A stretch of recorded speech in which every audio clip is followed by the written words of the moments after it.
Монгол Оросын хамтарсан өсвөрийн геологчдын анх дугаар олимпиад өнөөдөр нээлттэй илээ. Монгол улсад анх удаа зохион байгуулагдаж байгаа тус олимпиад нь хоёр улсын найрсаг харилцаа, шинжлэх ухааны хамтын ажиллагааны нэг илрэл юм а. За мөн ирээдүйн геологчдын ур чадварыг хөгжүүлэх, тэднийг хөгжүүлэх чухал алхам болж байгааг зохион байгуулагчид онцоллоо. Энэ олимпиадын хамгийн том давуу тал бол сүүлийн үед манай хүүхэд залуучууд шинжлэх ухаан, байгалаа танин мэдэх, байгальтайгаа зөв харилцах чиглэлд бол бас бодлогын арга хэмжээ авах ёстой гэж Монгол Улсын засгийн газрын зүгээс үзэж байгаа учраас энэ арга хэмжээг бас дэмжиж бид Оросын холбооны улсын нөхдүүдтэйгээ хамтарч энэ олимпиадыг зохион байгуулж байна. За энэ олимпиад бол Оросын холбооны улсад бол 20 гаруй жилийн турш үргэлжилсэн ийм хүүхэд залуучуудыг бага наснаас нь байгаль дэлхийдээ шинжлэх ухааныг хандах энэ дур сонирхлыг суулгадаг ийм сургалтын хөтөлбөртэй энэ хөтөлбөрийнхээ дагуу ингээд зохион байгуулагддаг ийм олимпиад байгаа.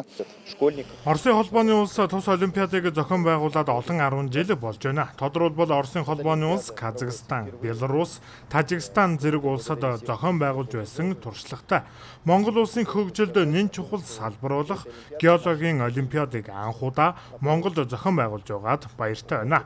Хоёр улсын хүүхдүүд найзалж, нөхөрлөж, хоёр талын хамтын ажиллагааг хөгжүүлэхэд хувь нэмрээ оруулна гэдэгт итгэлтэй байна. Монгол Оросын өсвөрийн геологчдын анх дугаар олимпиад 6 дугаар сарын 28-нд эхэлсэн 7 дугаар сарын 4 хүртэл үргэлжилнэ.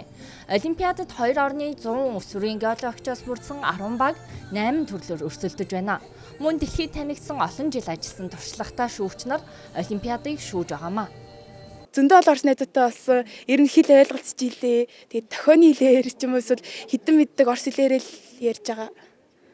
Шалгаруулж авсан гэдэг чинь ямар шалгууруудыг давж энэ олимпиадад оролцох хэрэгтэй болсон бэ? Эхлээд манай МОС-ийн хувьд болохоор нэг сар илүү 2 сарын хугацаанд тодорхой хичээлүүдэд суусан. Тэгээд дараа нь болохоор тухайн хичээлүүдээр өөрсдөө багш нартай уулзаад шалгалт өгөөд тэгээд тэнцэж очсон байна. Монгол улс маш их таалагдлаа. Гайхалтай орон юм байна. Би геологийн чиглэлээр суралцаад жил гаруй болж байна. Олимпиадад ангаахын төрлөөр оролцож байна. Олимпиадад төрүүлэх амжилт үзүүлэхийн төлөө хичээж байна.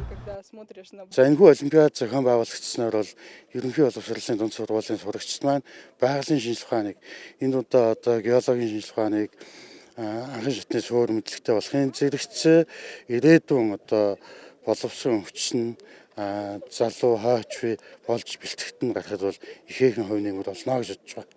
Геологийн мэргэжлэр суралцах оюутны тоо сүүлийн жилүүдэд буурах болжээ. Энэ цаг үед тус олимпиадыг зохион байгуулж байгаа нь геологийн мэргэжлийг таниулахад чухал ач холбогдолтой юм а.